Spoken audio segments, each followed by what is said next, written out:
दिन रात गोडसे की पूजा करने वाले और गांधी जी को कदम कदम पर गाली देने वालों की सेना को इस देश के सबसे बड़े स्वतंत्रता सेनानी के एक परिवार के सदस्य ने पूरी तरीके से रगड़ कर रख दिया है। जी, हम बात कर रहे हैं सुभाष चंद्र बोस जी की, जिनका नाम सुनते ही इस देश के बच्चे बच्चे की रोम रोम में देशभक्ति जाग उठती है। जो काम कभी गोडसे नहीं कर पाए, जो वीर सावरकर के नाम से प्रसिद्ध भारतीय जनता पार्टी के सबसे बड़े ब्रांड एम्बेसडर नहीं कर पाए, आरएसएस का कोई नेता नहीं कर पाया, वो काम सुभाष चंद्र बोस जी ने करके दिखाया था, गांधी जी ने करके दिखाया था। लेकिन इनको रास्ता पसंद है गोडसे का, सावरकर का, आरएसएस का। एक एक कर धागे खोल कर रख दिए हैं कि आजादी के बाद की फिक्र मत करिए, आजादी से पहले भी इनका चाल चरित्र चेहरा यही था। ये तब भी हिंदू मुस्लिम करते थे, ये अंग्रेजों से नहीं लड़ते थे। आज भी ये हिंदू मुस्लिम करने पर जुटे हैं। और यही कहते हुए सुभाष चंद्र बोस के पोते यानी चंद्र बोस ने मुंह पर इस्तीफा दे मारा है भारतीय जनता पार्टी। नमस्कार, मैं हूं प्रज्वल गौतम और आप देख रहे द कंटा। हाल ही में आपको याद होगा कि जब सुभाष चंद्र बोस जी के पोते हैं चंद्र कुमार बोस, उन्होंने भारतीय जनता पार्टी ज्वाइन की थी, तो उसे भुनाने का काम ऊपरी लेवल पर बैठे हुए भारतीय जनता पार्टी के तथाकथित चाणक्यों से लेकर निचले स्तर पर बैठे हुए दो दो रुपल्ली के ट्वीट करने वाले लोग कर रहे थे। वही जो नागपुर से लेकर आईटी सेल से आया हुआ ट्वीट बिना पढ़े बंद आंखों से आगे बढ़ा देते हैं, यह कहते हुए कि राष्ट्रवाद से जुड़ा हुआ ट्वीट है। उनका मानना था कि सुभाष चंद्र बोस के परिवार को सीधे तौर पर भारतीय जनता पार्टी पर पूरी तरह से विश्वास है, लेकिन यह विश्वास खत्म हो चुका है दोस्तों। और यह बात हम नहीं कह रहे, यह बात खुद आज आपको सुनवाएंगे कि कैसे भारतीय जनता पार्टी के एक से बड़े एक दिग्गज नेता, एक से बड़े एक धुरंधर नेता, एक से बढ़कर एक राष्ट्रवादी नेता के धागे खोल दिए हैं। उनके चेहरे पर पड़ी हुई सांप्रदायिकता की जो चादर है, शराफत की जो चादर है, उसे उधार फेंका है। कोई काम की बात नहीं है। दरअसल ये सुभाष चंद्र बोस जी के पोते हैं। इनका साफ तौर पर कहना है कि भारतीय जनता पार्टी से मैं अपना नाता तोड़ रहा हूं, और ये कहते हुए उन्होंने अपना इस्तीफा मुंह पर मार दिया। अब किसके मुंह पर मारा, आप उनका पूरा बयान सुनकर समझ सकते हैं कि इस देश में कितनी तत्परता के साथ हिंदू मुस्लिम किया जा रहा है। जो बात बात पे कहते हैं ना, ये हिंदू मुस्लिम नहीं है, ये तो राष्ट्रवाद है भाई। मुसलमानों को गालियां देना, मस्जिद पर चढ़कर भगवा लहरा देना, हिजाब वाली बच्चियों से बदतमीजी करना, मुस्लिम बुजुर्गों की दाढ़ी नोच लेना, जो टोपी पहनकर, जालीदार टोपी पहनकर बच्चे जा रहे हैं उनकी टोपी छीन लेना, यह असल राष्ट्रवाद है इस दौर का। लेकिन यह दौर इस देश को आजाद कराने वाले स्वतंत्रता सेनानी के परिवार के सदस्यों को कतई बर्दाश्त नहीं है। जो आवरण ओढ़ रखा था ना कि हम तो बीजेपी, हम सनातन, हम अच्छा सोचते हैं, एक एक परत उघड़कर सामने आ चुकी है।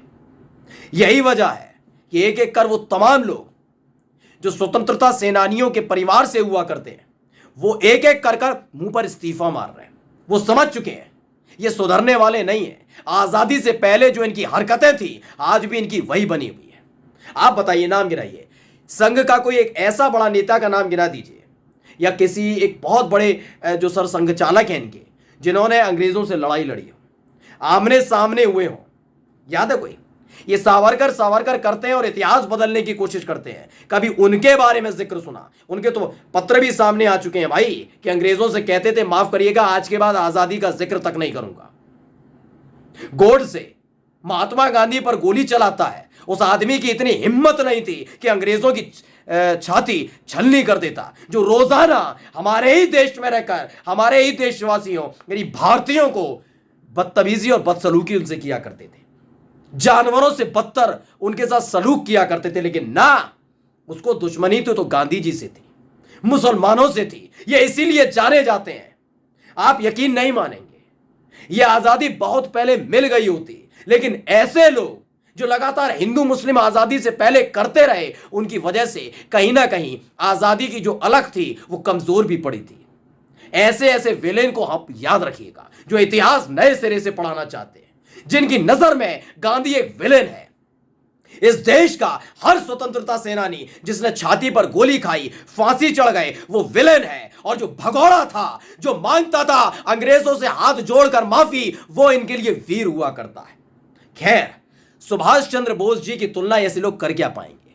उनके परिवार के सदस्य हैं चंद्र कुमार बोस। उन्होंने बता दिया है कि कैसे भारतीय जनता पार्टी हिंदू मुस्लिम करने में जुटी हुई है। कई दफा उनको समझाया गया, बताया गया कि स्ट्रेटेजी ऐसी नहीं होनी चाहिए। पश्चिम बंगाल की तासीर को समझिए, वो समझने के लिए तैयार नहीं। वो वहां पर वही कर रहे हैं जो बरसों से करते आए हैं। और ये कहते हुए उन्होंने सीधे तौर पर बीजेपी के नेताओं के चेहरे पर अपना इस्तीफा फेंक दिया है कि नहीं जरूरत है तुम्हारे जैसी पार्टी की जो देश को तोड़ने का काम करे, जो हिंदू मुस्लिम करने का काम करे, नहीं चाहिए। बड़े हर्षोल्लास के साथ तो आपने देखा होगा जब चंद्र कुमार बोस जी ने ज्वाइन की होगी भारतीय जनता पार्टी, तो एक एक गोदी पत्रकार टूट पड़ा होगा। घंटों घंटों डिबेट की गई थी ये बताने के लिए कि इस देश की सबसे पुरानी पार्टी कांग्रेस है।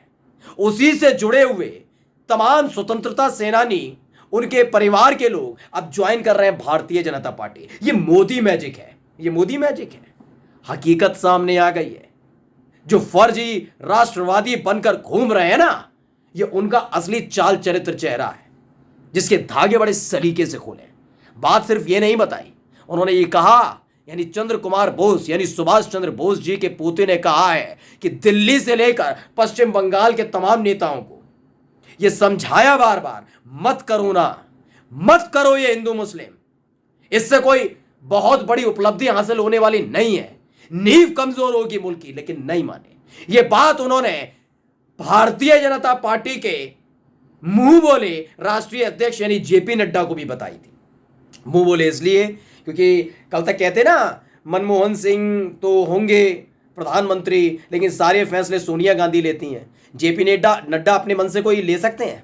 एक फैसला बताइए कि जो मोदी जी और शाह साहब ना चाहें, जेपी नड्डा किसी को शामिल कर सकते हैं? जेपी नड्डा किसी राज्य के अंदर अपने मनमर्जी का कोई एक मुख्यमंत्री बिठा सकते हैं? जेपी नड्डा चाह सकते हैं कि भारतीय जनता पार्टी की तरफ से कोई सूची जारी हो प्रत्याशियों की, वो अपनी तरफ से जारी कर दे बिना मोदी जी और शाह से पूछे बिना। इसलिए वो तथाकथित तौर पर मुंह बोले हुए राष्ट्रीय अध्यक्ष हैं। सारा का सारा काम किया जा रहा है शाह और मोदी जी की तरफ से।